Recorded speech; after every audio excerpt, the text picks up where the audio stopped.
transport. Transport is long, but it's a very easy department because most of its budget is infrastructure. The department follows the Treasury guideline in preparing this budget, and they also took some reprioritization within the boards over the MTF. The areas, Chair, that I want to highlight today is on page 576, table 12.5, just to highlight the budget cut implemented against the vote over the MTF. The cut will be effected against program 2 and also against program and other fixed structures. So it's going to affect some projects that are going to defer in the near future.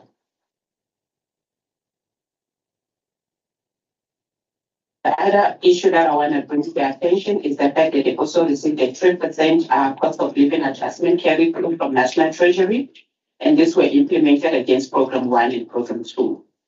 Yeah, I think you'll be happy with this one on page 573. If you look at table 12.5, you can see that their EPWP allocation increased slightly though, but it's an improvement. So we'll take it like that. Yeah. Chair, there is not major issues in this department, but issues that are coming from previous years that I believe that is still going to affect their budget. And we have to follow up on the And we have to follow up on the issue. And some of them is the 2 contracts that were declared irregular by the AG. Yes. This contract has still not been finalized. They said they advertised the contracts, but to date, they have not finalized it. And we are already towards the end of the financial year of 2022. So I definitely think this is going to affect the budget for 2023-24 because how are they going to implement projects if this contract has not been finalized? The other issue is also the slow performance by non-contractors. They still haven't resolved that issue, and I'm not sure how they're going to resolve that issue because they end up terminating contracts and they have to re-advertise those contracts. So they need to put plans in place that can monitor these contractors from non-performance or slow performance so that we don't lose sight of project and also don't lose funds in the process of re-advertising and also causing unnecessary delays in implementing of projects. Also, the SCM capacity constraint is also affecting the department in its function to advertise contracts, so we can follow up on them. The last issue here, Chair, is the issue of the organizational structure. They still have not finalized it, and I think that's also one of the areas that is causing delay in their capacity constraints. From my side, Chair, that's all. Thank you. Thank you very much. Colleagues, can you ask questions for your own clarity? Most fortunately, I wanted to check on the organogram. I discovered that it's still not finalized. I thought it was finalized. They made that commitment last year, and it's not. And it's not. I was shocked when I went through my preparation. Any other question, colleagues, that we want to be clarified on? No, I don't think we need to be clarified. I think they covered it because this organizational structure, although they have put the timeline to say at this time we'll be doing this, but it doesn't assist, if because like the DPSA, if you say that you will be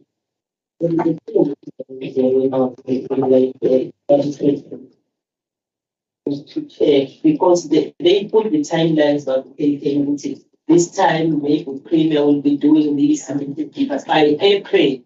Now they think that they will be talking to DPSA, but I don't understand it. They be resubmitting to DPSA. No, check it with them. That's what you must pretend. Because she's not the official in that department. That question must be posed to them. No, it must be checked to them. The organogram is a high issue for us. And then we'll ask all the questions related to that. Because what we want the finalization and the translation, of course, in that one. And it will apply also in sport as a country. We have got the similar problem. According to my own professional shop, that it is still not finalized. So that's what it is. So we'll pose questions to that Department of Transport. And the department is poorly performing. You can track over a long period of time. I don't want to get into what the outcomes and whatever. Not they're talking about performance general. The program is talking about how many years now? I think this is the third or the fourth year. They can't finalize that thing. The Bambela project and the other thing, the quarry thing, my lady did not mention that the quarry thing, and then those are the things that we cannot lose sight of. That's why gravel roads in the rural areas cannot help me. No. Chair, the quarry thing they've said, they've also included a clause in their contract with the contractors. That's why I didn't mention it. So there is a plan with regard to the quarry whereby every contractor has a clause in their contract to say you can acquire your own quarry. You don't have to use the local quarries. So there is a commercial quarries. So they advise all their contractors to either go for that option so that it doesn't cause any further delays. So that's what they say. They are undermining Amako's. You know, the quarries are belonging to that particular community. Why then do you fetch quarries somewhere else? And then they are going to their own friends with whom they are bringing friends that day, when the land of the people in that particular area is not utilized. Those are the things that we want to change. Yeah. You know, we who live in the rural areas, we have never seen the innovations of roads and all that stuff because of the very same thing. We are going to pursue them under the agreements that we made. They said they were going to negotiate with Amafa. I spoke to the judges and then he said it's the department that is playing games. No, this thing of officials wanting to advance their own people at the expense of the community is what we are not going to understand as politicians. That's what we are not going to understand. Personally, I want to understand them. Yes, Chair, the issue of quarry, I also wrote about it. Chair, I remember my memory serves me well. There is also the Department was having a challenge in the local quarry. I will make an example with the BOARDROOM. I remember the time of Honorable the late that they were making negotiation because they wanted quarry in the rural area, but also was refusing with those particular measures. I'm saying whilst we are correct to say that they must use the local one, but also we must understand that sometimes the resistance with Amafa. No, it's not the issue. The issue is that they are undermining Amafa. That's the issue. The commitment they made 3 years ago was that they were going to negotiate with Amafa and Ngonyama Trust. This is what we are pursuing. Yes. So this is what we are pursuing. Because the reason why Ingos are refusing is because they are expecting it free of charge. And there's nothing that the community is benefiting out of it. Those are the realities. Right in Akalema, we know the problems affecting our own people. That's not the same. In a sense of what we are going to do and the commitments they made. I want to say about academic things. I wanted us to strengthen our understanding that they said that they must also negotiate with India because of the resistance that was with Amafa. I know he went there. No, ma'am, I think I'm getting details. She must be a resolution of the legislature. You know, that by committee about negotiating the Ngonyama Trust. But why are we now getting into the department? We shouldn't get involved. What we want to do ourselves is to see the resolution of this problem. The problem is around the negotiation with Amafa and the Ngonyama Trust. Even after the official department. Whoever has those things. Why was they paying for the same the benefits? They committed themselves. Why people still get this politician? We cannot get into administration. We are politicians. As in we look also to the city of Akalanias who ban for any weekend. As in Nokuthi there is a committee doing oversight. We are pursuing what we agreed upon with them, which led to the resolution. Meeting was refusing when we're going to negotiate with them. That's why it's like. When negotiating commission, the official of the department. It's always in the show in our bar. No, it's the local people they requested and they involved. No, but it's a department of transport that must do that. It can't be us. No, it's not. It's to defend the department in the problem line. What in suppose the relevant questions and pursue our resolutions. That's what we want. No, resolution, the AG says so. The resolutions that were taken, you must have the way of concluding them. This is what we're interested in. We're not excited when schools are going to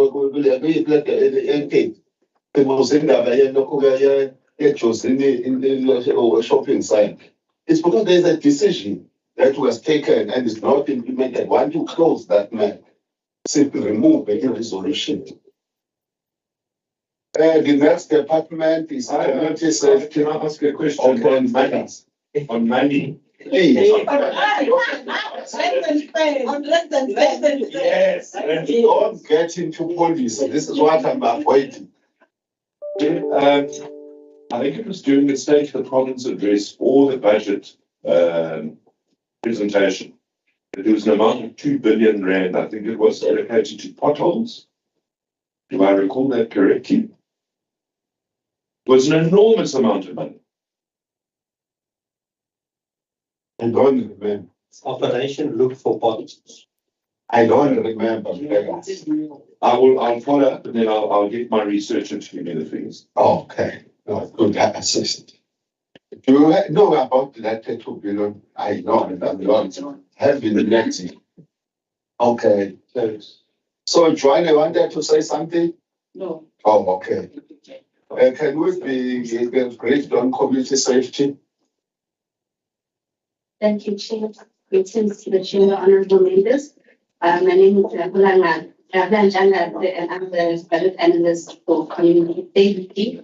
This is a very short vote. It starts on page 431 in the green book.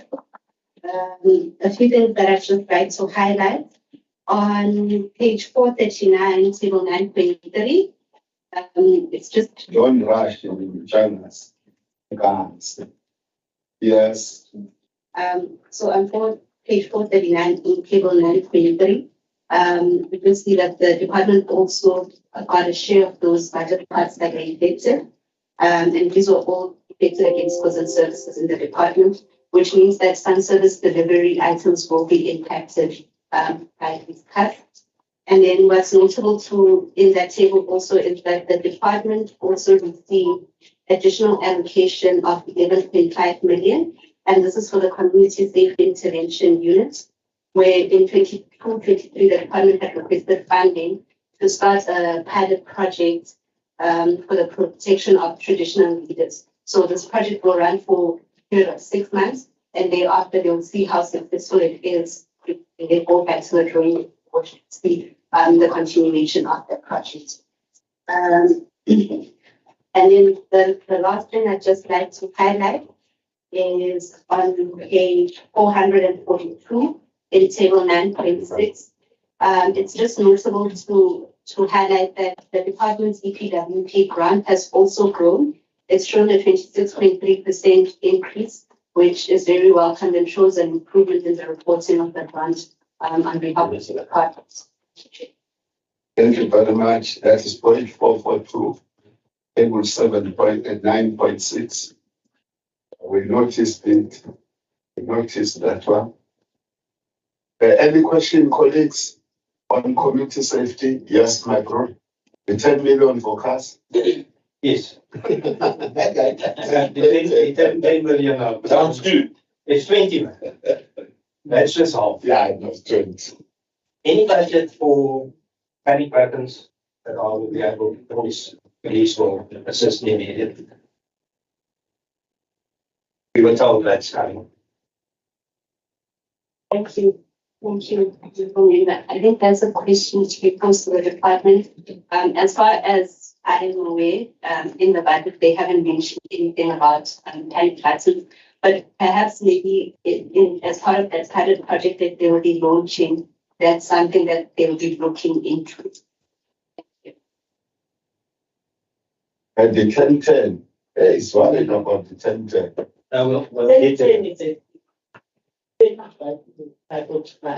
It's unlawful because it's under mandate.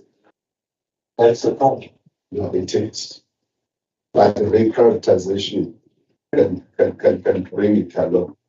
And I want to assure you, it will be brought away. The budget will be amended.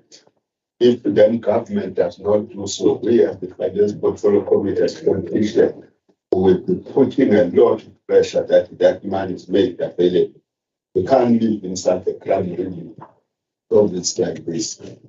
But the problem will be when you buy cars, members of the community, they almost killed the brave in one funeral.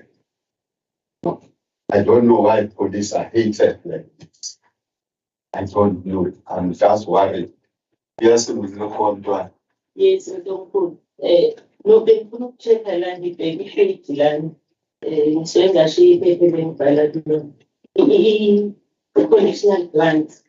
The money land usually it's just being budgeted for that particular financial year, but land going on it's MTEF. which conditional plan? We take Which one? we take PPWP no P what was. Can you open on the table in the conditional grant? Is the one that I was talking about, the EPWP one. Yes. They've got one grant. Yes, Why? EPWP. No, I want to check if maybe ngibonanga That's that. for two. Budgeted UMTEF is No, it's 1 year. EPWP is allocated for 1 year. yes. Yeah, I can't be into the empty as well. Yeah, 442 times 9.6. Yeah. Yeah, that's what. Yeah, but there are no issues in this department except the one that we are going to run through. We are going to come up with transversal resolutions on the 10 millions. That's what we are going to do.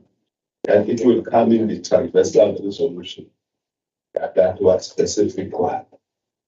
The last one is arts and culture and sport.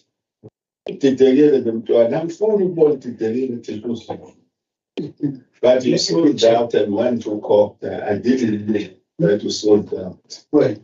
Yeah, I am told you are coming straight from court and not from education. Is it true? Oh, but my wife Yeah. is the sort. When we met the MSC functions also. And I can say the report here, there is 11.55 million, which is meant for instance of allocation, which is meant for assistance in terms of capital activity that's replaced. Is this there in the budget or does it appear in the budget? It appears page 439, Right. bullet number 3. Okay. Bullet number 3. Yes, oh, it is there. Okay. That will show, but there will be clarities. If you say you want to protect this and why do you give it to a company? That's another question that we have to pose. Why is it not done by the department that fight crime? There's no capacity. Kodwa wabona ngithi uyakhumbula lapha lesahlala nakhona labangayilathi wabona ukuthi inkinga yini. Can we come to sport, arts and culture, goals number 14 or the 18? No, goal number 10 now. I think about arts and culture. Yes, can you take us in Masbah 1? Oh,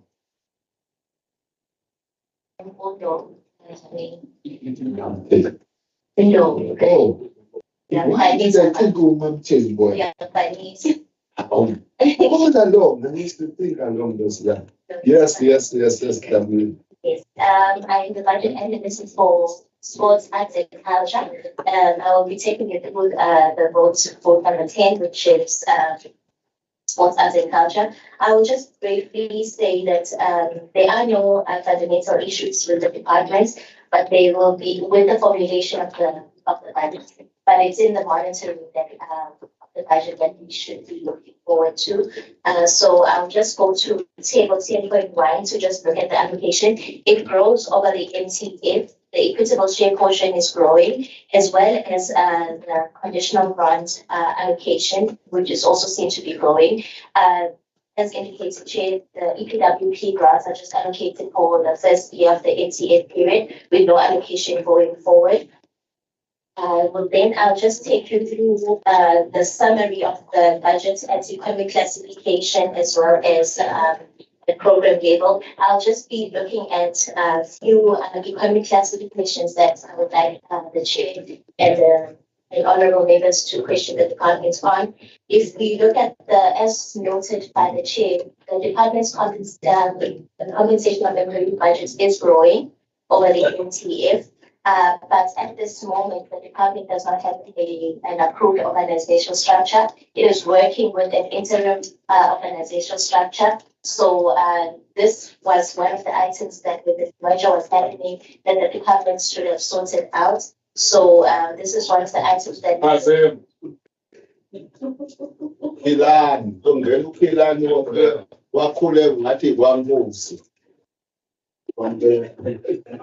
Hayi thina mfowethu noqhubeka manje mina ikhona ngithi wamkhendi uyazi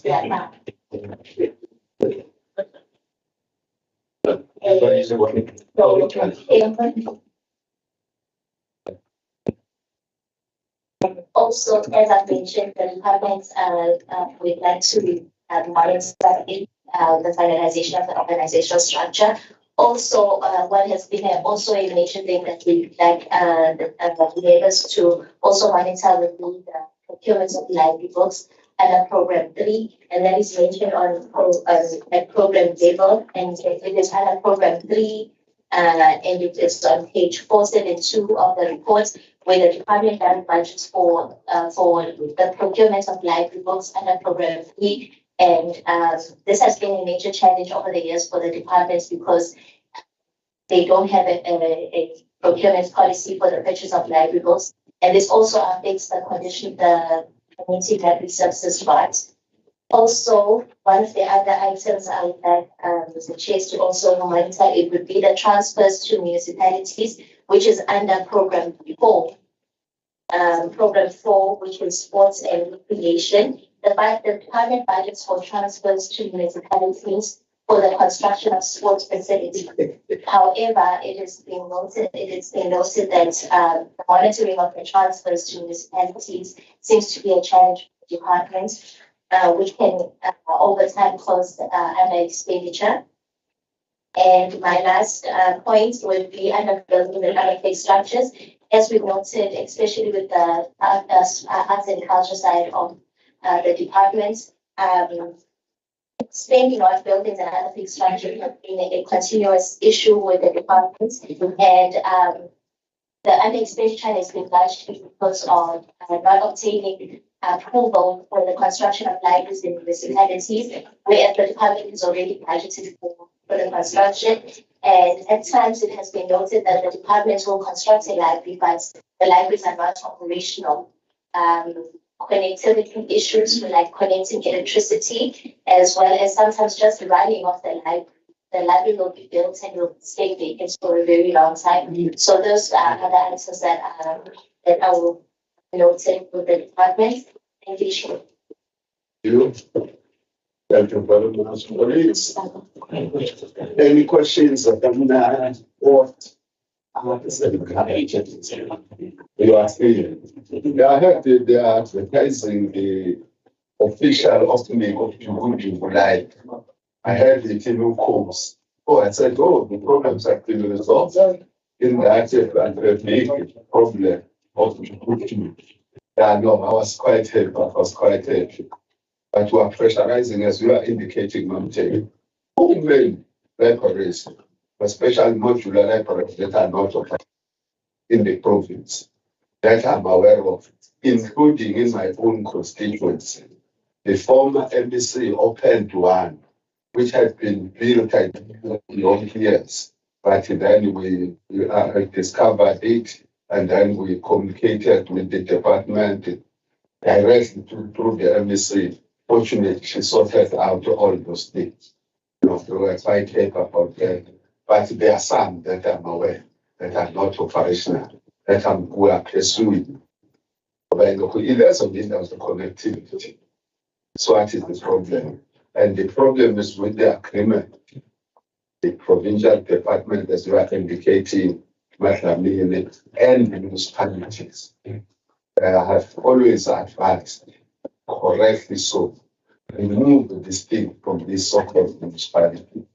Or they are playing politics out of this thing. You spend the money from the province, and then the municipality plans sabotages and policy. I know. We've raised it. We've raised it.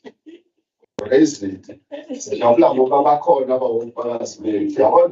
Dirty politics. It's really to manipulate dirty politics. Experience is the best teach. Colleagues, it seems as if we are okay. Yeah. Can we have the breakfast? Oh, there's a briefing about. Oh, I forgot.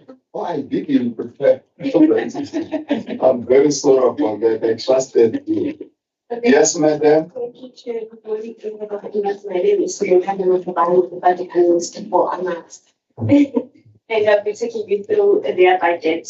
It's the table on page 508. What you can notice is that the allocation from the department, which is Department of Sports, Arts and Culture, is going by inflation. And the entity revenue, as I'm saying, if we can look at 2023, it showed an increase from 1.1 million to 4.6. This is mainly because the entity investors, they usually capitalize their interest. However, however, they've decided to use their interest for operational expenses to supplement their revenue collection. What we can also notice that the entity is also receiving grants, conditional grants from National Department of Sports, Arts and Culture from 21-22 going to up until 24-25. That's mainly for community centers in various communities for various arts programs that they perform and to maintain the arts centers in the communities. There are no major issues, Chair. What we can maybe follow up from is the building that they wanted to purchase, I think from 2019, and they were proposed to the Department of Public Works, and they put it on hold up until this far. They have not mentioned anything about it. Maybe we can follow up on that. And what we can also notice is that the entity usually puts funds aside and they call it reserves for projects that they cannot currently perform, but they're looking to perform. So they transfer funds from that reserve account to their main account, if you can put it that way, if they project to maybe spend on that point from those projects. For instance, if you can notice, we have reserves, we have an item called reserves from 23-24 until 25-26, which is like 8.175 they anticipating to perform imperative projects. So what's the concern about that is they keep putting funds aside and we don't know how much and how long are they going to keep doing that. So we can follow up and maybe put timelines on what they're projecting to do. That's going to the end of the briefing, Chair. Thank you. Thank you very much. Any questions, colleagues? Yes, followed by Mr. Gansu. Yes, Chair. Mine is on the very last one, on the process of having reserve. Do you take non-spending and transfer it to reserves, or whenever you have accumulated in a way, then you can say, I'm taking it for invest. I think the process is not done correctly. Because even the department, that's why you say you can even commit if you did not say implement that principle or use that money.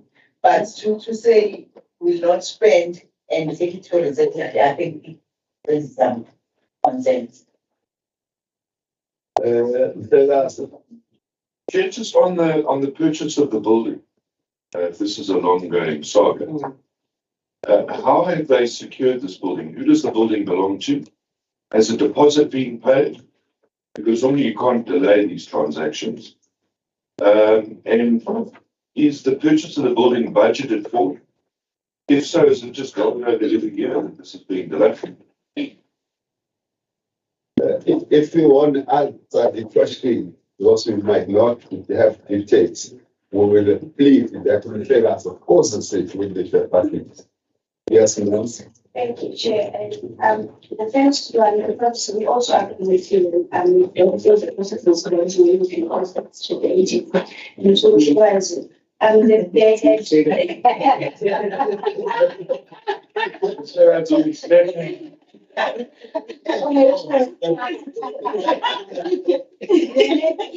budgeted for the building, which was like 30 million back then. And due to the building being hold, the process being hold, they put aside the funds to the reserves that I was talking about during that point. And they hadn't deposited the building, and they hadn't even secured the building. Maybe we can all hold it back. Thank you. You, colleagues will have to invite the department to start. And today is a Friday. It's a very special Friday. It's a long weekend. We'll only start work, some of us on Thursday next week. Yeah, so that's the identity. Yeah. So my grandchildren are not going to school on Monday. And then it's March 21 on Tuesday.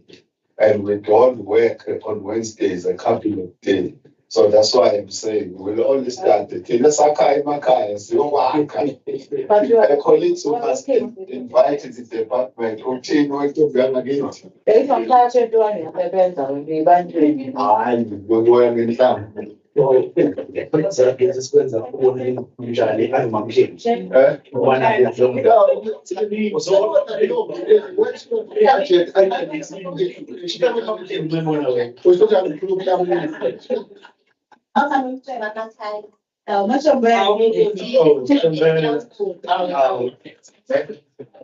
I see you go to Mama Kaija or Mama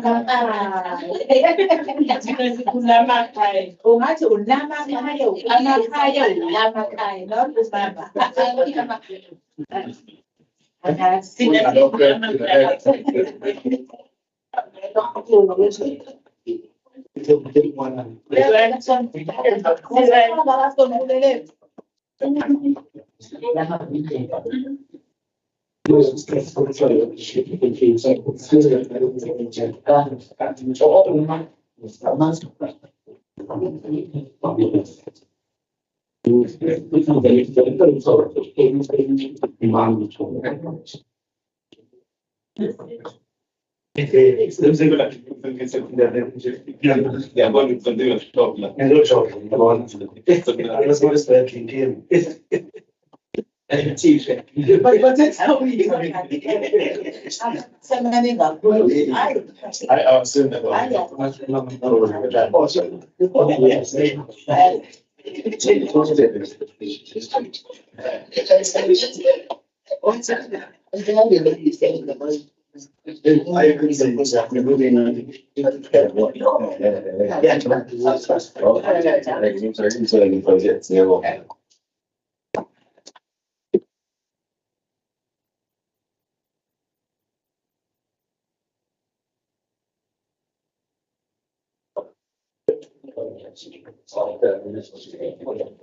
How is the department figure of Oh, inkosi ngabona ukufika emthwala. Lo mzukulu ukufika ngafanele emona. Hayi ukufika usakile ngokuthuka. So then you get to Genesee, yeah, that's when the team was joined virtually. Oh, that's what administrative Vietnam gave called. And Vietnam gave, I ran in my own living. I don't know. Oh, okay. My colleagues, I think we have to start the work. Firstly, I want to welcome all the honorable members of the Finance Portfolio Committee who have been camping here since last week. And a special welcome to the honorable members of the Sister Portfolio Committee who are belonging to the Transport Portfolio Committee.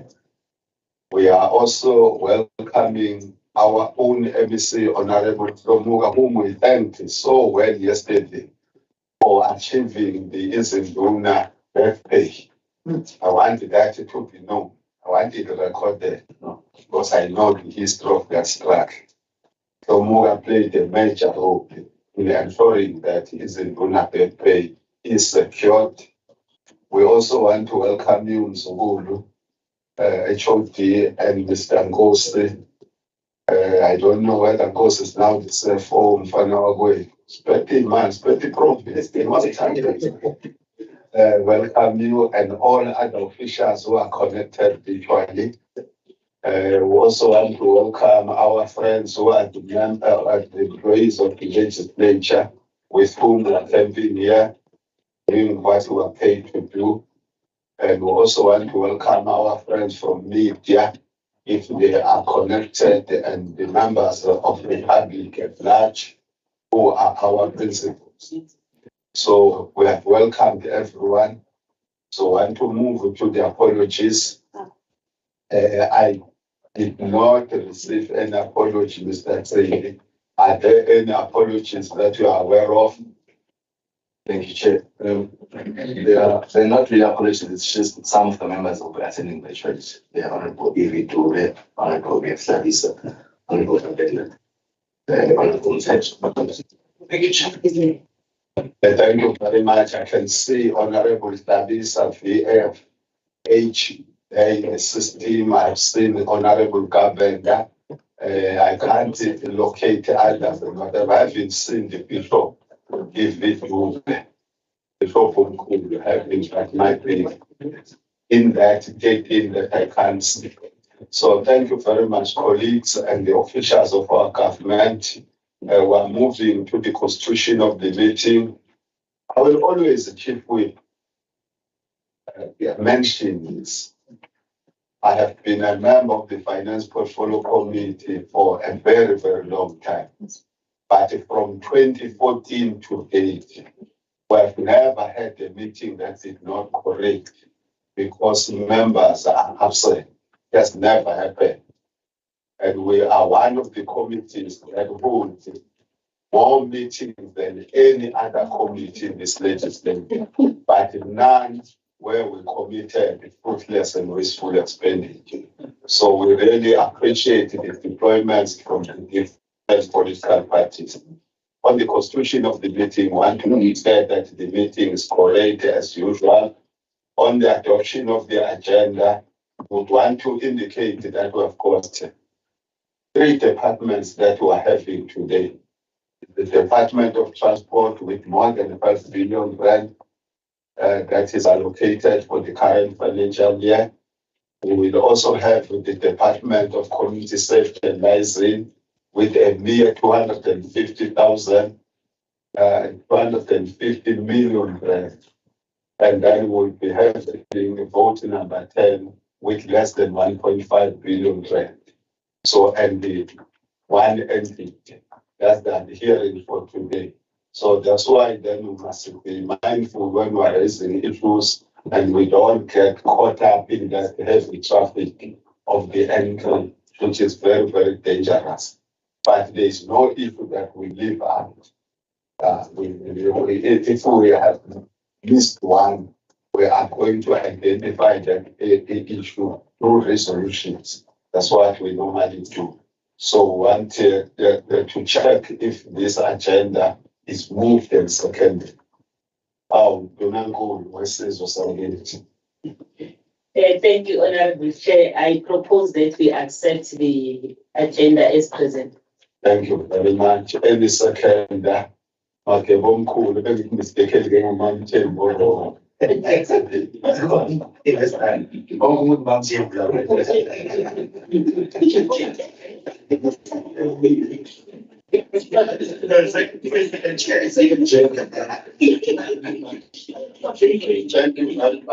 there's one thing that I do.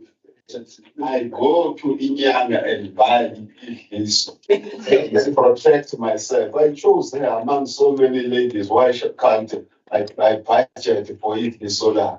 I cover the Kankani, whatever faith man and channel. Yes, in that family with 5 legs and all the stuff. Is it right and Honorable members, we are moving to the next item of the agenda, where we are requesting the embassy for transport and community safety and liaison, Honorable Tomuga, the former commander office in Juna in KwaZulu-Natal, to make the Commander, we do. No, greetings to honorable members present. Chair, let me humble myself and really apologize for not being physically. I really wanted to be part of the meeting physically. Unfortunately, because of the challenges that we are faced with of the plan shut down on Monday, we had to have a security system or security plan to deal with the issue of protecting our people in KwaZulu-Natal, working with various stakeholders, including business people. We really want to apologize for that. However, as I requested to be visual and you considered our request, but the HOD and the CFO and the team, they are in attendance there physically. Master Chair, I appreciate again to be given this opportunity to present ourselves to the Finance Committee about our budget and indicate how are we utilizing or spending our budget and also the service delivery that we are doing as a department and the challenges that we are faced with, and the plan on how we're going to make sure that we fix the roads that have been damaged and so flood in the province. There are a number of things that we have done. I think we have indicated before that we have last week did interviews for a CFO. It is one of the critical posts that was been vacant for the past 2 years. We hope that in the next coming month, the post of CFO will be filled. We have already filled the post of SPM director, and then the other senior posts in the department. We have advertised more than 1,400 posts across the province to try to deal with the issue of capacity for the department, because one of the challenges that we were faced with was an issue of capacity in the department. Hence, we identify posts that are funded and we have advertised them. And yesterday, I signed another 267 posts that we have taken through the internal process. I think was submitted to the treasurer already to look at it, and then will be approved by the Premier of KwaZulu-Natal, will then advertise by because we are doing that to ensure that we deal with the issue of capacity, because some of the challenges of service delivery is affected because of the limitation of personnel in the department. There are other issues that we are dealing with. We are working closely with other stakeholders who are accounting on a daily basis to Department of Finance. We really appreciate the support that we are also receiving from the Department of Finance from time to time when we are dealing with issues of service delivery and budget. And also the support that we have received from national government. And we must really appreciate the really support that we receive from the Finance Committee and the support that they receive from the Transport Portfolio Committee, because we understand and know that we have a responsibility to account to the legislature and its structure. Hence, we want to really appreciate that support. And we know we must account and we must be loyal to the decision that have been taken by the structures of government and structures of legislation. Having said that, Chair, the HOD will and CFO and other senior officials, they are going to present a detailed report to the Finance Committee. Thank you very much. Thank you very much for these remarks and assurances, and some of the issues will definitely be raised. Because we are ready to find out from the accounting officer on some of them, and resolutions will be taken, and so that after 6 months, your department responds to them. Now we have to hand over to the accounting officer and his team to take us through the budget of 2023-2024. We want you not to worry yourself even for a minute around the issues of the annual performance plan. Why we do so is because ourselves have never been part of that process. The adoption of the APP is the responsibility of the portfolio committees. So that's what is our understanding. And we also wanted to advise the chairperson of the portfolio committee on transport to make sure that the AOP is submitted before the 31st of this month, which will be indicating the program of oversight that will be undertaken in the next 12 months, starting from April. So please, we're handing over to you and your team. Thank you very much, Honorable Chair. Greetings to you yourselves. Greetings to all honorable members, members of the Finance Portfolio Committee, and also members of the Transport Portfolio Committee. Our honorable ABC that was connected virtually, colleagues from AG, and NENCO members also that are also connected virtually. Honorable Chair, if I can just hand over to our acting CFO that will take us through the report on the 23-24 budget. Thank you very much, Chair. So please, because I'm certainly the accounting officer. You are now the accounting officer wearing this cap. Greetings to the Honorable Chairperson, honorable members of the Portfolio Committee, Finance Committee, our Honorable MEC, the Auditor General, and other colleagues that are in the meeting. Honorable Chairperson, I will be taking you and the committee members through our 2023-2024 budget MTF for the Department of Transport. Honorable Chairperson, can I just please confirm that our members have presentation that I will be taking over? I think we have. I think all of us are in possession.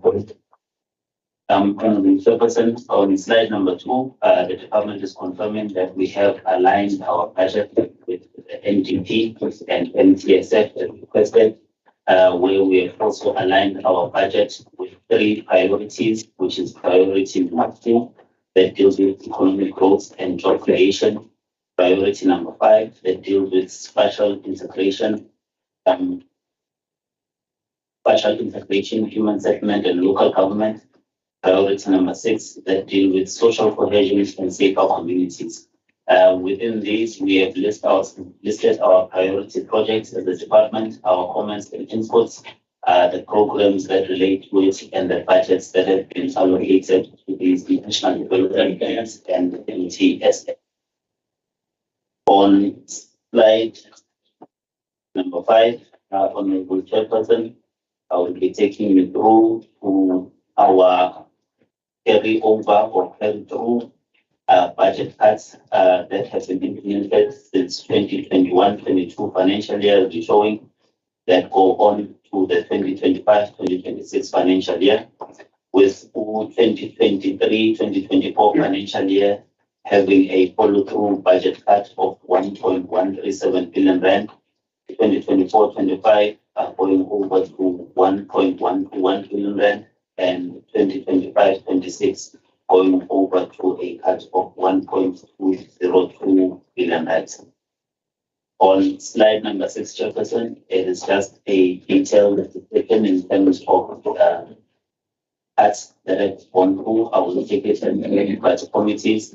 But when we move over to the key assumptions on slide number 7, Honorable Chair and Honorable Members, I would like to highlight that the department has a provision of the 1.5% pay progression.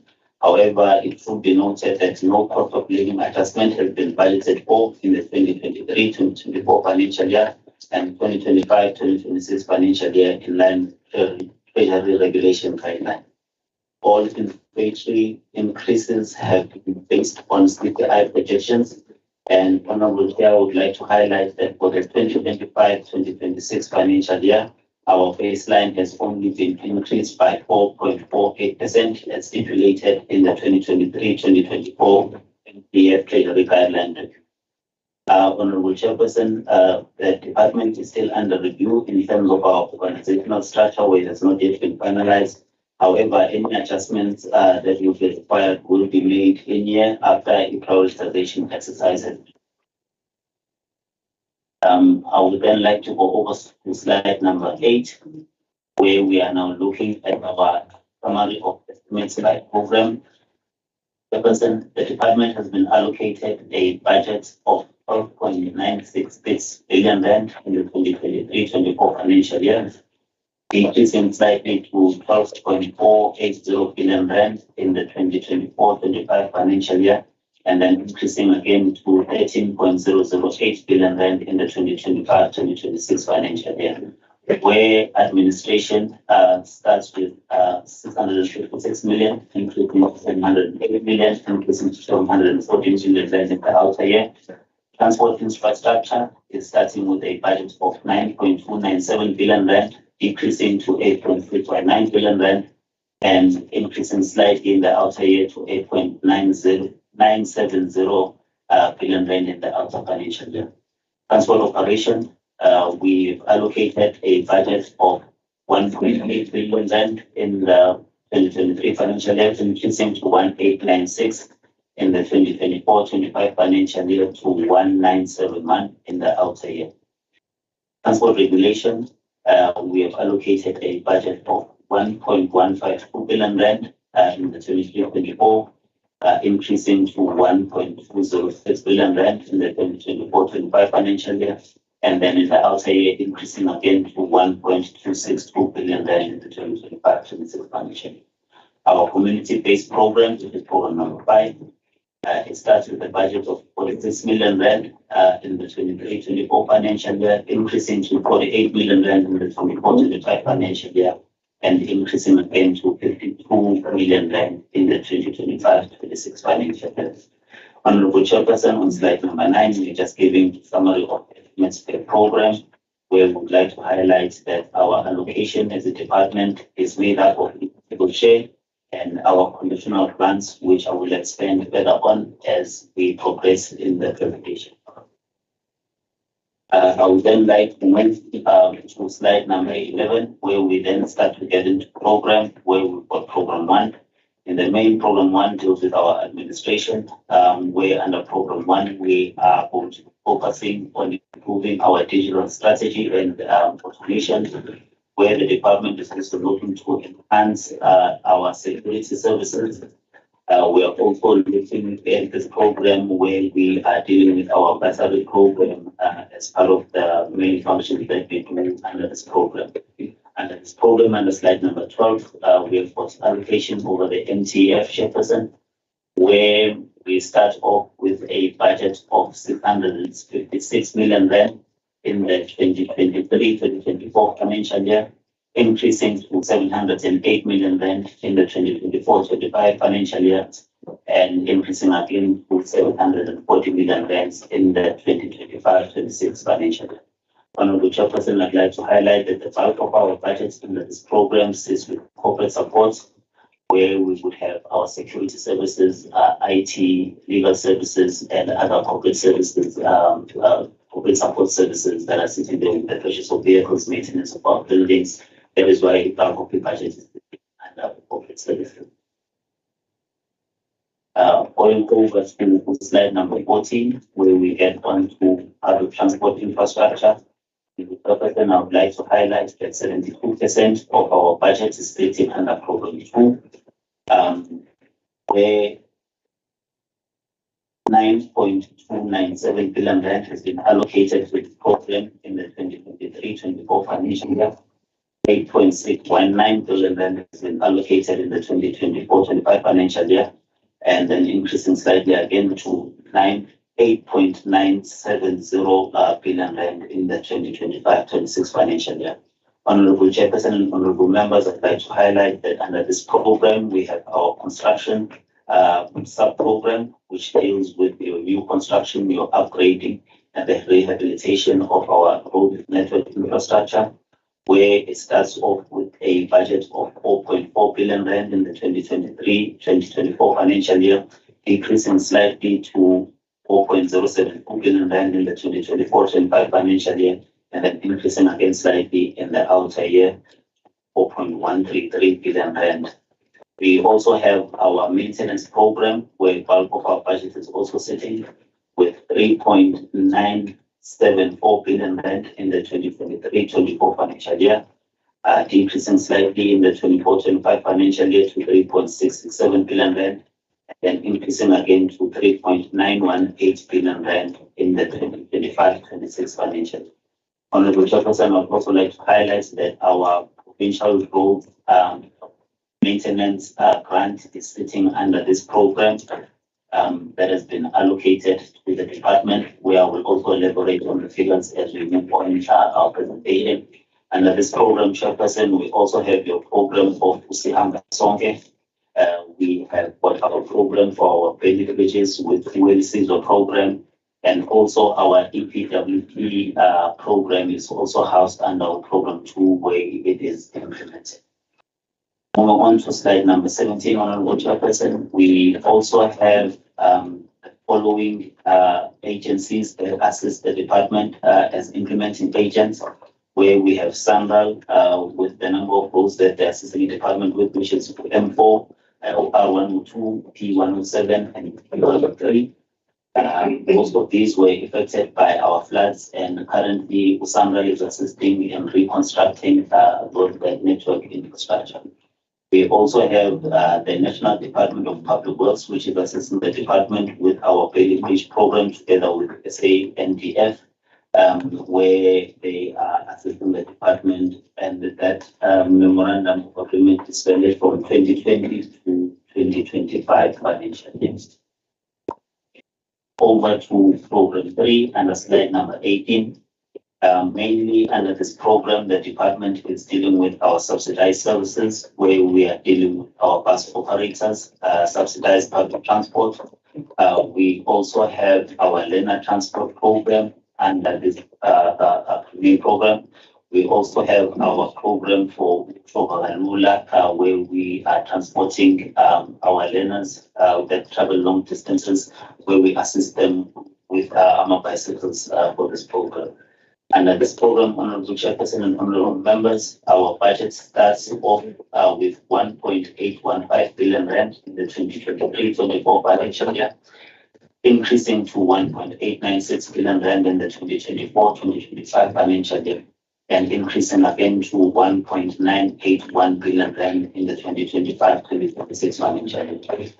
You will notice, Honorable Chairperson and Honorable Members, that maybe this is one of the programs where you don't see a slight dip in the 2024-2025 financial year, because we try to ensure that the transportation of our communities in KwaZulu-Natal and transportation of our learners is not affected, even though we are not receiving any additional funding from the National Department of Transport with the shortfall that we have. The department has taken a stance that we will carry on funding that program with our ecosystem share to ensure that we are then able to transport the program. Under this sub-program, Honorable Chairperson, sub-program number 2 is the one that mainly deals with our public transport services, where you will then see that majority of the budget is housed under public transport services. Moving forward, then, Honorable Chairperson, under this program, on slide number 21, it is where we then have a breakdown in terms of services, where the public transport operations grant is started with a budget of 1.367 billion rand in the 23-24 financial year, increasing to 1.428 billion rand in the 2024-25 financial year, and increasing again to 1.492 billion rand in the 2025-26 financial year. Our learner transport services, Honorable Chairperson, start off with an allocated budget of 266 million rand in the 23-24 financial year, increasing to 278 million rand in the 2024-25 financial year, and increasing again to 290 million rand in the 2025-26 financial year. I would also like to highlight, Honorable Chairperson, that this is not enough for the learner transport facilities that we currently have. We have problems with the overloading, where we have catered for double trips in other instances, but it still poses a major challenge for the number of learners that require service, especially what we can afford as a Department of Transport. It's still not sufficient, and it's still not enough for us to be able to cover that. However, as I've indicated, we have allocated some of our resources to ensure that the services we currently have are maintained, and we are then able to keep up with that for the outcome financial year. On to slide number 22. We are looking at our program 4, which is transport regulations. This program mainly deals with our law enforcement, our provincial regulatory entity, our driver license testing centers, which are our DLTCs. Under this program, Honorable Members and Honorable Chairperson, we start off with a budget of 1.152 billion rand, increasing to 1.206 billion rand in the 24-25 financial year, and increasing again to 1.262 billion rand in the 2025-26 financial year. Bulk of this budget, Honorable Chairperson, sits with our law enforcement, where you will see that there is a slight increase from 2023-2024, where we are looking at recruiting additional traffic law enforcement officers onto our roads to try and improve our visibility as a department, and to try and ensure that we maintain law enforcement throughout the province in reducing, to assist in reducing fatalities that are on our roads. Honorable Chairperson, when we then move forward to slide number 25, which then deals with our community-based programs. Program, Chairperson and Honorable Members, deals with our competent development programs in the main, where we have our EPWP coordination is housed under this program, and we also have our development of our BEE programs that are housed under this program, together with our innovation and empowerment program. This program, which has 4 sub-programs, and it starts off with a budget of 46 million rand in the 2023-24 financial year. The allocation then increases to 48 million rand in the 2024-25 financial year, and increases again to 52 million rand in the 2025-2026 financial year. Honorable Chair, I would also like to highlight that this program also houses our Zibambele program, where we then try to assist and improve the lives of our communities, where we have to improve the condition or the state of condition of life in those communities. On slide number 28, it is then where we have a detailed breakdown of our conditional grants over the MTF with a table shown on slide number 29, where we then show how we have allocated our conditional grants with our provincial road maintenance grant, starting off at 3.394 billion rand in the 2023-24 financial year. It then decreases because of the cuts in the 2024-2025 financial year to 2.460 billion rand, and it slightly then increases from that year on to 2.570 billion rand in the 2025-2026 financial year. Our public transport operational grant, it has been allocated a budget of 1.367 billion rand in 23-24 financial year. It increases to 1.428 billion in the 2024-25 financial year, and increases slightly in the outer year to 1.49 billion rand in the 2025-2026 financial year. Honorable Chairperson, I would also like to highlight that the increase on this grant, as mentioned before, is still below our inflationary rate. Therefore, with our national counterparts, that if they make these increases, they try to align them with inflationary. We also have our EPWP grant, which has only been allocated for the 2023-24 financial year at 69 million rands. The department receives this grant allocation a year in advance, hence there has been no allocation made in the 2024-25 financial year. 25-26 financial year, which we will receive from our national treasury when we do our estimates for the 2024-25 financial year. Under slide number 30, Honorable Chairperson, it's then where we give a detail on what is then expected from us in terms of these conditional grants, where the main activities under the QRMG grant would be your refurbishment of our provincial roads, the maintenance of our provincial roads. The Well Received program is also funded through this conditional grant, and it has some requirements that as the Department of Transport we have to adhere to in order for us to get our allocation on a quarterly basis, where we are then required to produce our IRM, we must produce and align our road asset management plan and project list for our IRM. We are required to submit our quarterly performance report. EPWP guidelines are provided as a request, and we are also requested to submit updated road conditions data for us to be able to receive that allocation on an ongoing basis. On slide number 32, Honorable Chairperson, it's where we have then listed the number of indicators or our performance measures against this grant. I will take it object by the moment. And slide number 33, we then have our public transport operations grant, which also has another requirement where we have to submit reports to National Treasury on a monthly basis in terms of expenditure incurred under the grant. There are 4 national indicator measures that are under this grant, which is for the number of routes that are subsidized by the department, the number of kilometers that are subsidized by the department, our subsidy rate per passenger, and the number of trips that are subsidized. We have to make sure that we comply with these. Hence, the department has appointed a monitoring firm so that we meet the requirements of the PRMG and we are able to play an oversight role when it comes to activities related to subsidized bus services. Slide number 34, we are then dealing with our EPWP grant, where there are also targeted activities under this grant, and we do have a minimum requirements for us to, the department or as a province, to be able to get this grant. And these are listed under slide number 35, where we have to develop and submit EPWP projects. We have to sign standard grant agreements with the Department of Public Works. We have to agree on certain areas where we require technical support. We have to provide registers and report on all EPWP projects on the EPWP system.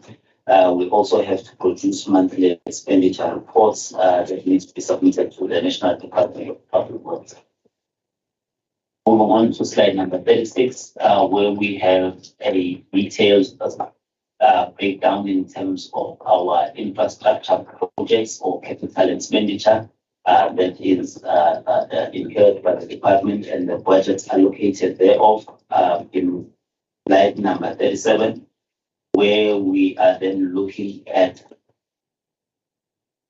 showing our splits in terms of our infrastructure programs with maintenance and repairs or existing infrastructure assets with a total budget of 6.172 billion rand allocated to them, 5.583 in the 2024-25 financial year, increasing to 5.804 in the 25-26 financial year.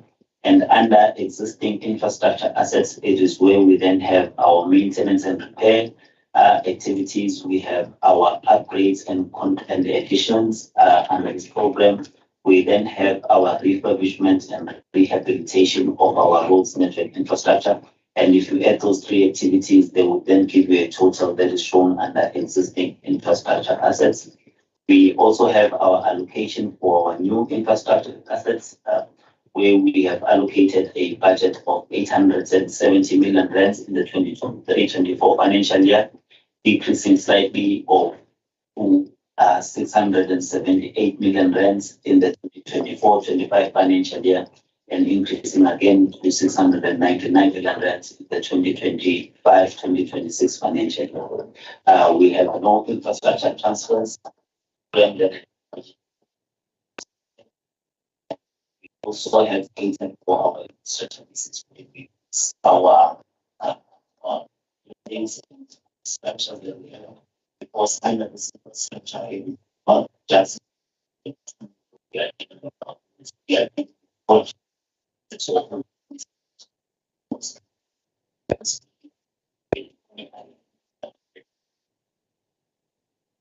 we have these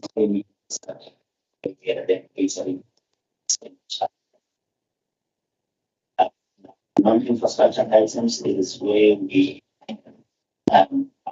options and we have our additional fees, additional for other goods and services that relates to item that's involved with the page 3751 billion rands items in 2024, interesting to 2.1 billion rands in 24-25 financial year. It's a 2.2.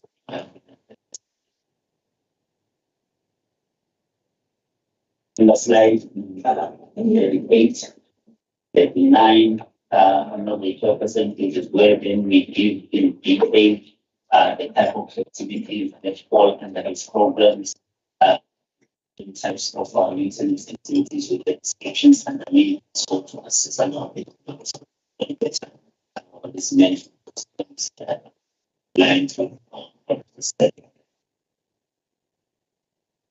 And transfers and subsidies, members, it is well, and we give details in terms of subsidies, where for slide number 41 was to show that bulk of our transfers are sitting under the Public Transport Operations Grant, but in total, we transfer 1.4 billion rands in the 2023-24 financial year. We have allocated that to increase to 1.499 billion per financial year, and raised up to 1.566 billion by 2026 financial year. Bulk of the budget that is there from our members is under our operators, which is our TOG, with 1.3 billion rands.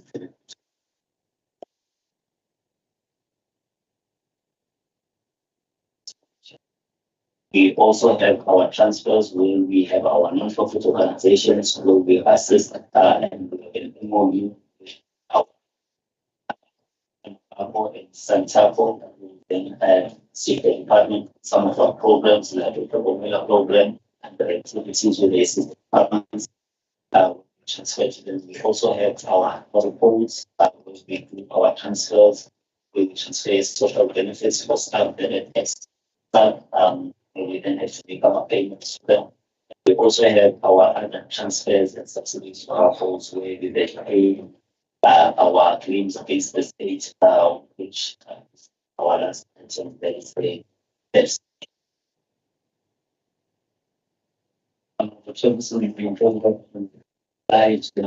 Before when we are looking at governmental safety and our preventive revenue collection of our items we have, the department is projecting to collect 2.324 billion rand in the 2022 financial year, increasing to 2.413 billion rand in the 2024 financial year.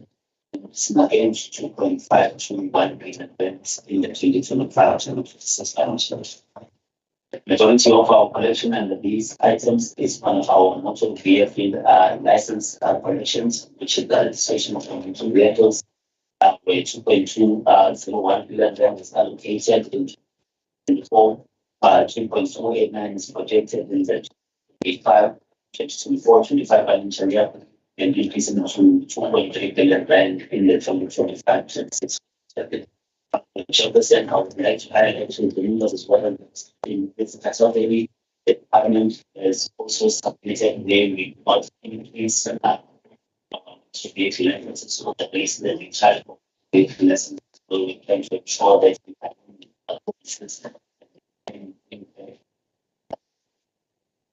this one to department or also the province, where as we've seen the majority of our heavy motor vehicles are licensed under only Board Johannesburg and other provinces because of the charge of others. So in the province, we are looking at not increasing it for the next financial year up until it is hopefully this one week this company and this revenue. We also have other items that are there where we have sale of goods and services, where we are projecting to collect 74 million rands over the 24-25 financial year, and increasing to 78 million rands in the 2025-26. This item mainly deals with our driver license application, then the license application. We also have an item where we are projecting to collect 44 million rands 409 in the 2024-25 financial year. And for our traffic fines, where we can increase slightly to 46 million. Under this, honorable members, we are looking at measures where we try and improve the revenue collection under these items. Also, when we look at the number of traffic fines or traffic offences and the daily that is equal to those traffic fines, essentially what we are collecting. We are only collecting close to about 10% in terms of the value of fines issued due to various reasons. But as a department, we have deployed ATEs, to put it that way, that are assisting the department in revenue collection when it comes to this item, where we are also trying to look at other measures on how we can improve or that the collection rate under this item starts to increase over 10% for less than statements over the past 5 and 6 years, where we are looking to make sure that as a province we can collect more when it comes to this revenue and try and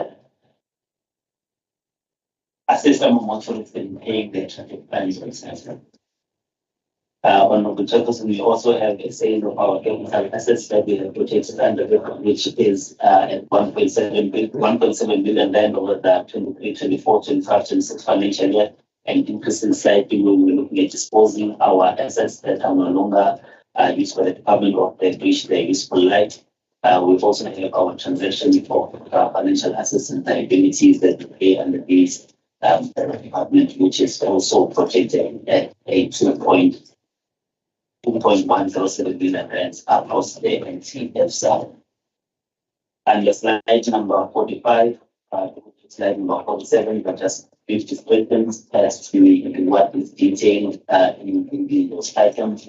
And that will check the members understand presentation for our NTF. Thank you very much. I think that all things like a good presentation that gives the complete picture of the budget of this department. The HOD and the team, I wanted to check before handing over to the honorable members as to whether you have some empty sheets so that I hand over to my colleagues. No, thank you very much, Honorable Chair, and Honorable. Indeed, all says all has president as well. I don't have the issues. Thank you very much. Something to say. Now we're handing over to you, colleagues, for questions of clarities and comments. I stay at the hand of CQ. I've seen the hand of Mtef and the hand of Honorable de Klerk. I will also want to Makeba, the two Makebas. I would want to indicate that I've received a request from CQ that she would request that she is released earlier than expected because of family emergency she is experiencing at the moment. So in that order, please, colleagues. Oh, Honorable Governor, Honorable Tabisa, your deputy will give you the opportunity. That's about deputy when you have, I know I'm the deputy of Honorable Tabisa. If the Honorable de Klerk has accepted in that order, Honorable members. Thank you, Honorable Chairperson. Greetings to the colleagues and Honorable MEC within the visual platform and as well as the HOD and the entourage. We want to welcome the presentation by the department and the opening remarks by the MEC indicating the important areas that they are focusing at. And what is pleasing is to hear that the CFO, there has been interviews because the issue of capacity that the MEC has raised, it's also our concern because it end up having a challenge of implementing programs and leads to under expenditure on the budget that we have appropriated as a legislature. And we want also to welcome the strategic focus for the department that they are changing, not only to focus on the roads, but also to broaden its vision and also embrace other modes of transport. We really welcome that one. And we think if it is implemented, it will really assist even on the job creation that we are having a challenge on. I want to check. I think on the KK book, it's page 564. The issue of Vuvuzake Emergency Contractor Development Program. As we understand that in 2019, 2020, 2 contractors were declared irregular by the AG. What we want to check is that how far with that one? Because we are, when you read there, it's not yet finalized. And it can have a negative impact on the implementation of projects, which will lead to under expenditure that we are fighting as finance committee that you can't appropriate a budget and it's not spent. But this thing took place in 2019. Maybe if we can be updated to say how far with this particular matter, because the indication shows that it may also have a problem on the implementation of the project that has been presented before us and the budget, which will lead to under expenditure. Maybe if we can be updated on that one. Also around the issue, because we see on the program, which we welcome, there are programs that are going to also to deal with the rural maintenance of roads and bridges, which we welcome, especially as who lives in deep rural areas, that this budget is important for us. However, but we are having a challenge whether this particular good program that has been presented before us will really be implemented. What we want to check, how far with the challenges of access to quarries that was due to stoppage of work by local Amafa, among others. And that one also is in the same page. It's there on 564. We are indicating that the quarries were stopped due to challenges in the local areas. And I know that there was a decision that was reported to say that the department will have to negotiate with what do you call this? Yes, to Amafa together with Ngonyama Trust, so that they cannot be hindered when they are doing the work of the communities. Because my concern is that if these negotiations has not been finalized, and also there is this budget to work in deep rural areas, and also the quarry will be needed to maintain the access roads together with the rural roads that are there. If this matter is not yet finalized, we'll find that this budget is going to be will go to under expenditure because this particular matter is not finalized. Because I remember even during the time of the honorable member, the late, may his soul rest in peace, when he was reporting that they are starting negotiations, but now they will go to Ngonyama Trust so that the service delivery in the rural area is not hindered, and also the budget is being spent because we are focusing on the budget. We follow the money. We want to see whether the money appropriated is being utilized and we get value for money for that. So this is what you would want to really understand. And also on page 564 on the KKP, I mean the Green Book. KK and Green Book is one and the same is one and the same colleagues. I want to check. I think it's on the bottom of the page of 568, the issue of the finalization of the organizational structure, which is also talks to what the MEC was indicating, the issue of the capacity of the department. Without the approved organizational structure, this will have a negative impact on the expenditure of the budget that has been appropriated. So we would want to check, but when I read it, it was indicating that because there is consultation with the unions that are taking place, and also I can see the timelines in place that has been put, but also it's not clear, because the other one was saying in February maybe will be finalizing with the union, but there are also delays.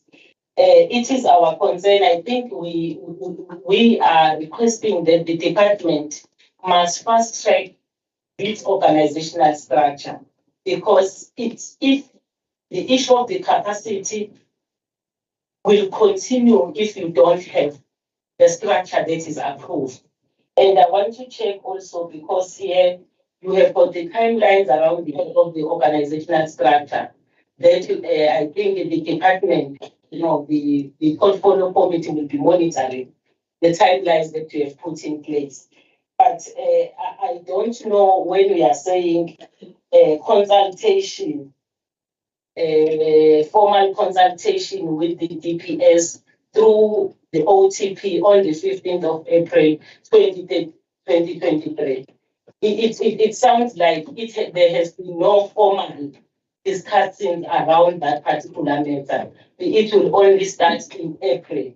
Is it a consultation or resubmitting the structure after all the stakeholders has input, as well as the new MEC has also input on the organizational structure?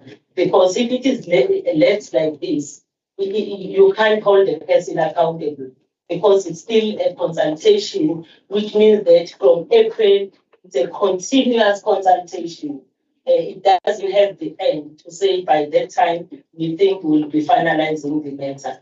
We are concentrating on the structure, not because we are in portfolio committee that is looking at it. We are concerned about the expenditure that will be failing to take place because of the capacity that won't be in the department going forward. Chair, the other one is which one is this one? Yeah, Chair, maybe let me pause, but also one was also having the issue of the supply chain. To strengthen the issue of the supply chain, because we can see the delays, we can see the failure of adhering to the implementation because there are delays and so on, which means to say that the supply chain is not really working well. But we really appreciate Honorable Chair. Thank you so much. Honorable Mr. Thanks very much, Chair. A couple of questions to the department. There's 2 contracts that were declared irregular. And apparently it's been in the works now for a couple of years. If we can get some feedback onto what's happening there. It brings me on to another question, and that is, when you appoint contractors for assessment of performance and work, because I'm going to take the opportunity to complain about a road D7 and Underberg, where the contractor has been appointed and it's an absolute mess. Farmers can't get in and out. There's an Ezembedo resort where people can't get in and out. The dairy farmers having to throw milk away because they can't get out. They've stopped planting seed potatoes in the area because of the road. So thank you for the opportunity to raise that. And the residents have in fact written to the department with no response. So a couple of questions more focused on finance. I noticed that you budgeted for your 1.5% pay progression, but you haven't budgeted the 3% living adjustment. Now, all of the other departments that have appeared before this committee have included the 3% in their budget. So I'm not sure why transport is different. Perhaps you can tell us why you haven't included the 3%. Then also the Premier, in her State of the Province address, said that there would be 2.5 billion rand allocated towards repairing potholes. Now, if I look at your infrastructure budget, there's already a decrease, a substantial, almost 1 billion rand decrease between 22-23 and 23-24. So what I'd like to know from the department, if you can tell me where the 2.5 billion rand is coming out of in your maintenance budget. Because if you take that out of your budget, I'm not sure you're going to have much money left for the rest of the year. So a bit of insight into that would be grand. And then obviously, Chair, one of the things we discussed is that revenue generation is going to become more and more important in our province. And it really worries me when fines and only 10% of this are paid. And at one stage, and I'm not a transport expert, was there a notice system that was going to be spoken about and a default system that if you accumulated so many fines, your license would be revoked, you'd have a blemish on your license. The other thing that I just think out of the box is I drive a car, NCW, I should know, I won't give you my registration number. And if I'm accumulating fines, why can the department not, when I go and renew my license, say to me, these are the outstanding fines on your registration? Just a thought. I might go to jail, but I think we should do something. I have to pay a lot of money. Yeah, 28,000 that I have to pay. You speak Jefferson in jail. Like when we go Honorable Declerk. Thanks, Chair. I take note of the confessions. That are criminal. I know we know who are going to address this afternoon. Definitely. On the issue of the budget cuts, actually the carry-through budget cuts for the Mtef are 1.138 billion, 23-24, 1.122 billion for 24-25, and 1.202 billion for 25-26. And the bulk of the department's budget, if you take in consideration that these cuts will affect, and one of them is program number 2, which is infrastructure. If we look at the maintenance and constructions of provincial road, see some of the projects are at initiation and concept pre-feasibility design stages and will be deferred. And that is because of the budget cuts. This is also following on the potholes. I presume the potholes, the 2.5 billion on the potholes, as stated by the Premier, is a new thing. So it cannot fall under program 2, because you're already short, except if the money comes from national or somewhere, some grant. But also locked into the Premier's statement of 2.5 billion for potholes is a vote of no confidence in the Department of Crossing. Because under your existing budget, there's clearly not enough to deal with the pothole issue. The pothole issue is so great that it actually, at the SONA speech, was referred to it, and 2.5 billion rand was attached to it. So it means that we have a massive problem of potholes. Why is that? Why is the maintenance not budgeted for properly? Why is potholes not fixed properly? Is it because of the budget cuts, as you state here? Is it because of just not having the capacity? How does your budget speak to this major problem, which even the Premier has identified, potholes? And then just on the slow process of the contractors, and how do you deal with this? I mean, is there a problem with your contracts? That is there like time limits in the contracts?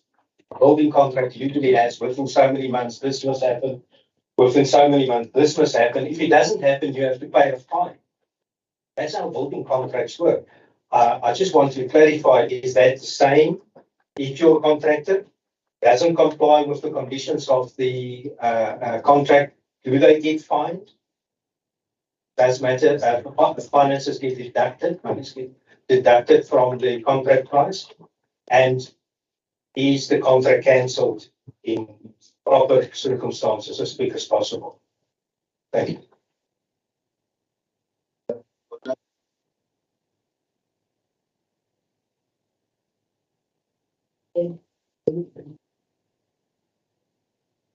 Well,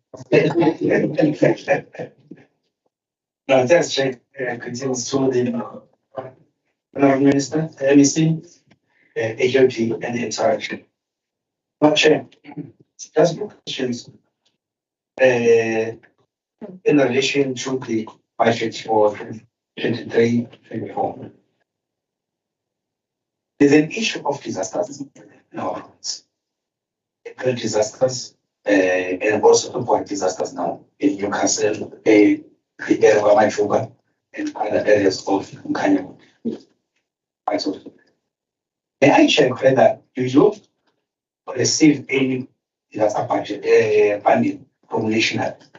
If so, or it just goes through COGTA and varies from COGTA? I'm not sure. I need to get that clarity. The reason why I'm asking this is because when you look at the problems of roads within those municipalities, of which are not the national roads, it's a cause for concern. And we'll say that there is funding from transport. It will go to the municipality. And thereafter, hence the municipalities are receiving the disaster funds. I don't know how to tally with that problems with the disaster funds and funds. The rehabilitation of roads also is a cause for concern, whereby there are provincial roads of which we will see the potholes at least will stay for more than a year. There are budgets that will say that it is allocated for rehabilitation, and we don't see the changes or the developments in those roads. I was thinking maybe I would say the reforms in terms of the Bambele project. Maybe you will highlight. I thought we don't look at reforms. It's been a long outstanding matter of this Bambele, whereby there must be reforms in terms of either their payments or their terms of employments. Silent and not there's no growth that particular something about it. I don't know whether it falls within the ethical functions or what. Then the last one, check, it will be the issue of RTI. It falls within the operations for law enforcement. There's been a concern of the uniform of these people. You see, when you are stopped by the police, the law enforcement police, get embarrassed when you look to the uniform. I've seen maybe 2 or 3 times. And it's just cause of concern. What's the problem if they don't have a uniform? Even these reflectors, after feeling it, I don't know whether it's a problem with SCM or the problem with the department. These were just my questions. And the last one will be the structure, organizational structure, which has been stayed there for years, not approved, not functional. I don't know when will it be realized. That's true. That's it. Maybe the first question is to get sending to you for their corporate and local savings service. What is the traffic call? With the partner. That's what I like to know. Yeah, I think we welcome the presentation made by the department. Obviously, we are covered on areas by fellow colleagues, but one would like to check on the issue of the stakeholder engagement, because where it lacks, it has a direct bearing on the expenditure of the department. I want to make an example of the issues of quarry.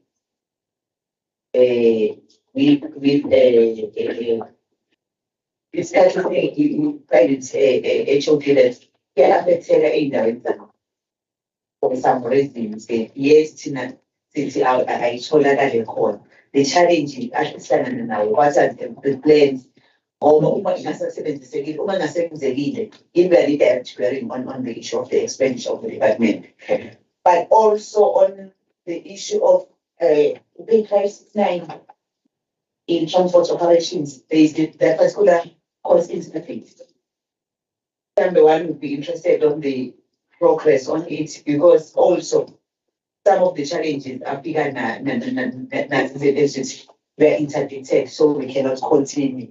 Then if there is no progress, it will mean then even on the spending of the department, it will have some challenges.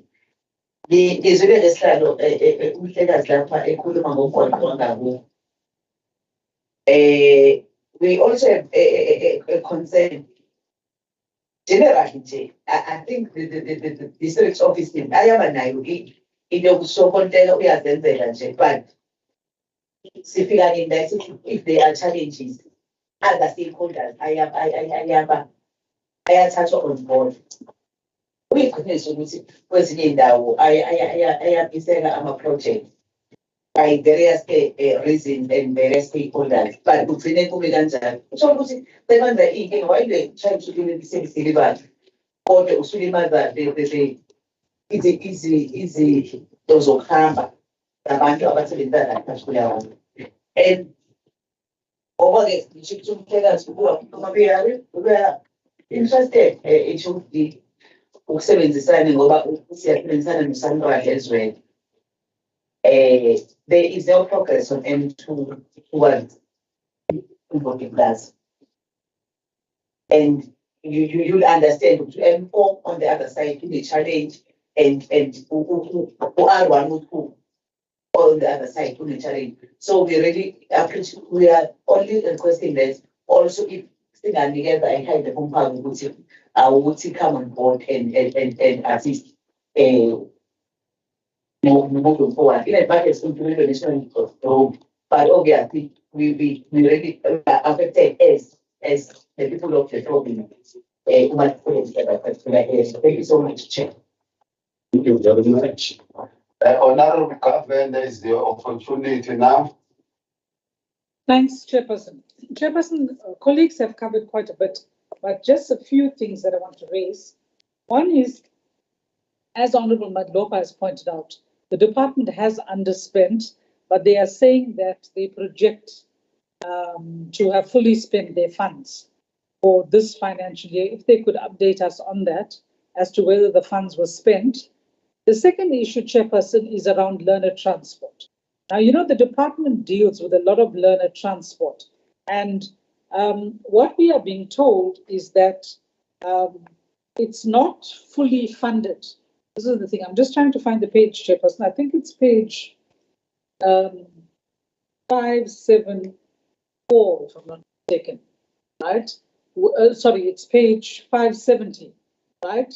And their program consists of 85 contracts spread across 12 districts, and they will be assisting 402 schools with 73,933 learners.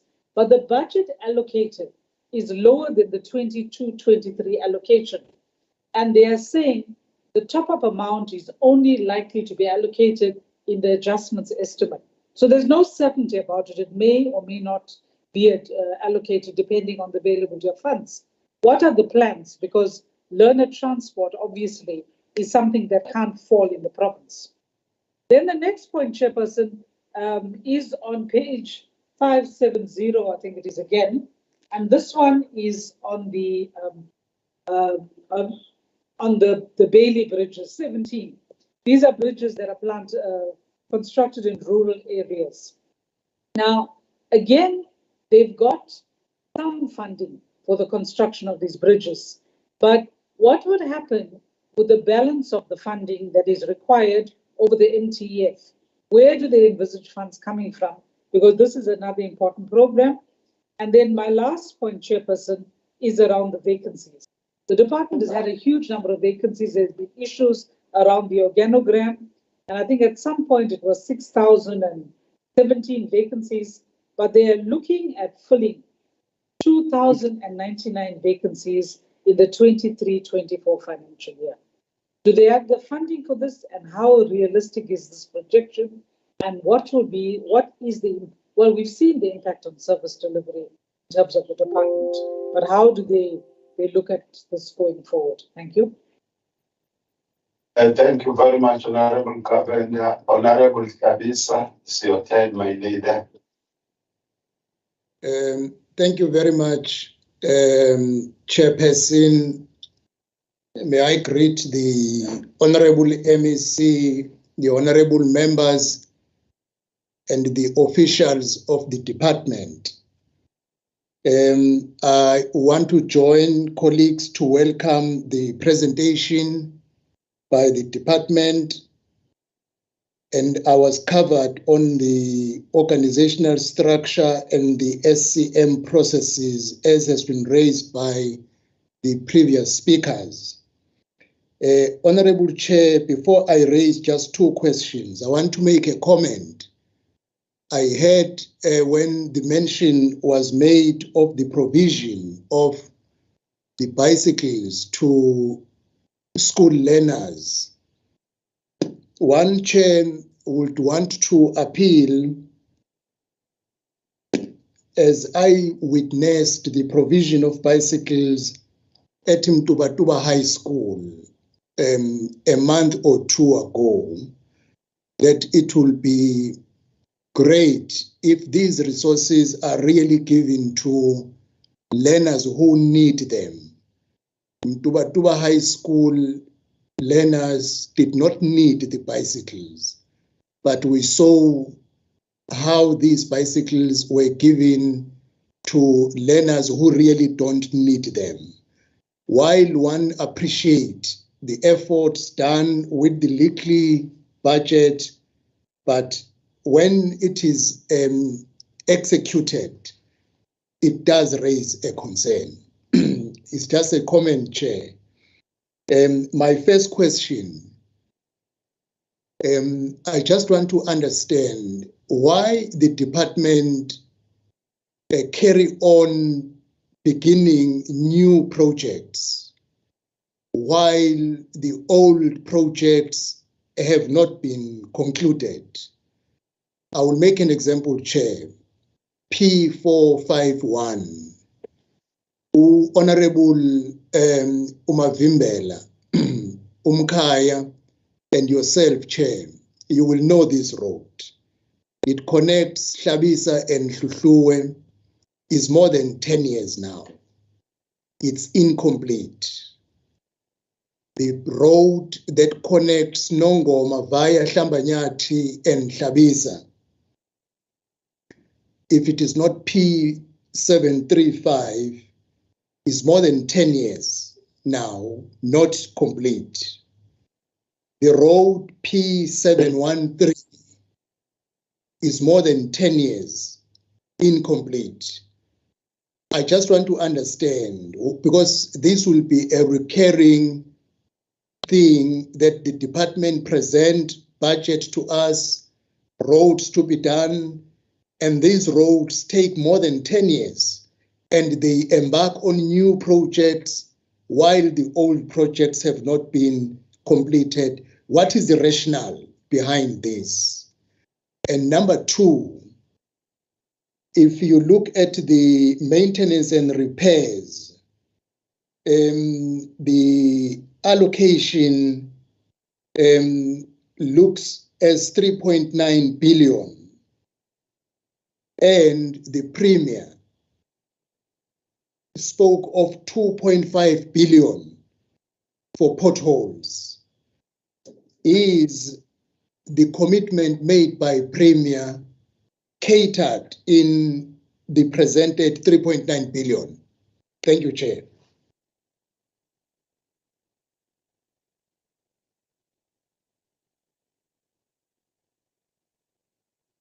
Oh, I thought you were still continuing, Babu Mugabe.